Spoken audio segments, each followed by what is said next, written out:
कोमल अपने माता पिता की बहुत लाडली थी। 3 बड़े भाइयों की बहन थी। कोई भी चीज़ मांगने पर उसी वक्त सामने हाजिर हो जाती। पूरे घर में रौब था उसका। पूरे परिवार और नौकरों पर राजकुमारी की तरह हुक्म चलाती थी कोमल। स्कूल में भी पूरा रौब था उसका। बड़े घर की लाडली जो थी। ऐसे ही उसने कॉलेज में दाखिला लिया। उसके ठाट बाट, गाड़ी में आना जाना, हर दिन नया फैशन देखकर हर कोई उससे दोस्ती करना चाहता था। थोड़े ही दिनों में उसके बहुत से दोस्त बन गए। पूरे कॉलेज में उसकी अपनी ही एक पहचान थी। इन दिनों उसके घर एक रिश्ता आया। खानदानी लोग थे और पापा की पुरानी जान पहचान थी उनके साथ। कोमल के साथ कोई ज़बरदस्ती नहीं थी, पर कोमल ने फिर भी हाँ कह दी, क्योंकि वो अपने परिवार से बहुत प्यार करती थी। वो जानती थी कि वो लोग उसका अच्छा ही सोचेंगे। लड़के का नाम अमित था। अमित काफ़ी पढ़ा लिखा और समझदार लड़का था। ससुराल वाले भी बहुत अच्छे थे। ससुराल में कोमल की जगह वैसे ही थी जैसे कि मायके में।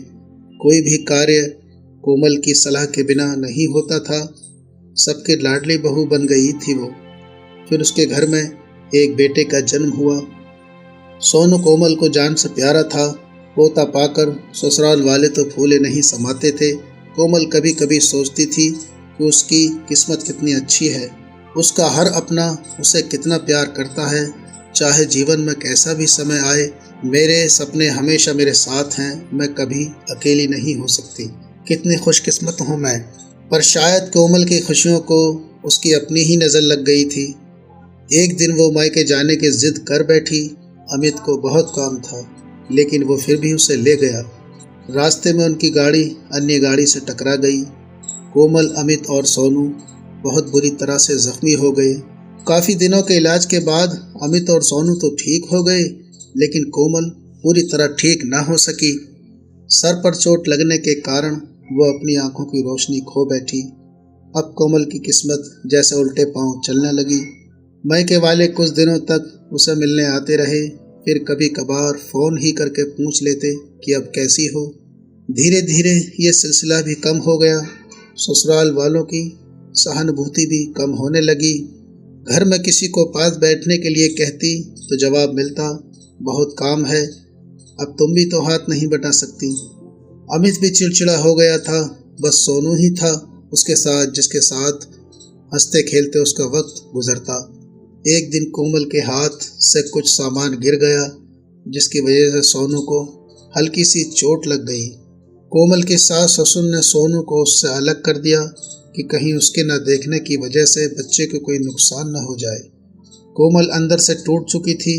एक दिन उसने सबके सामने मायके जाने की इच्छा रखी, तो अमित उसे तुरंत मायके छोड़ आया, जैसे कि वो भी यही चाहता था।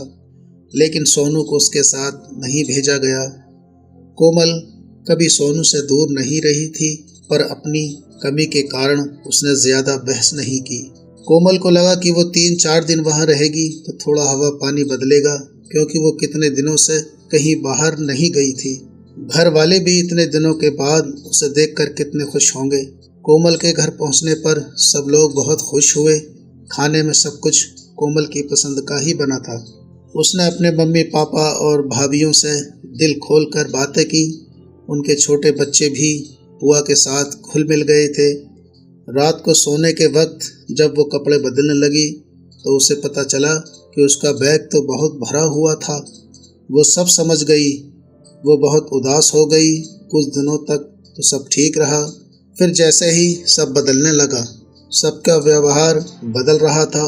वो लोग जैसे थक चुके थे उससे। सब लोग घुमा फिरा कर पूछने लगे कि अमित कब आ रहे हैं उसे ले जाने के लिए। वो बहाना बना देती, जबकि वो जानती थी कि उस घर में अब उसके लिए कोई जगह नहीं। कोमल से चलते वक्त कुछ ना कुछ नुकसान हो जाता था। थोड़ी बहुत टोका टाकी उसे सुनाई देती, वो टाल देती। एक दिन उसके हाथ से लगकर एक कीमती फूलदान टूट गया। छोटी भाभी ने बहुत हंगामा मचाया। कोमल के माता पिता रोज रोज के झमेलों से तंग आ गए थे। उन्होंने अमित को खुद फोन कर दिया। अमित, कोमल को अपने घर ले जाओगे? कोमल को अपने परिवार वालों से ये उम्मीद न थी। जिस कोमल के कहे बिना घर में एक पत्ता भी नहीं हिलता था, उस घर के लिए अब वो बोझ बन चुकी थी। अमित के साथ ससुराल आते वक्त वो बहुत खुश थी, क्योंकि वो अपने घर जा रही थी, अपने जिगर के टुकड़े सोनू के पास। परंतु ये खुशी भी कुछ पल की थी। सारा बंदोबस्त पहले ही किया जा चुका था। कोमल को सीधे ऊपर वाले कमरे में पहुंचा दिया गया। सोनू से दूर रहने की सख्त चेतावनी दी गई। एक काम वाली लीला को उसकी जिम्मेदारी सौंपी गई, जो उसके खाने पहनने जैसी ज़रूरतों का ध्यान रखती।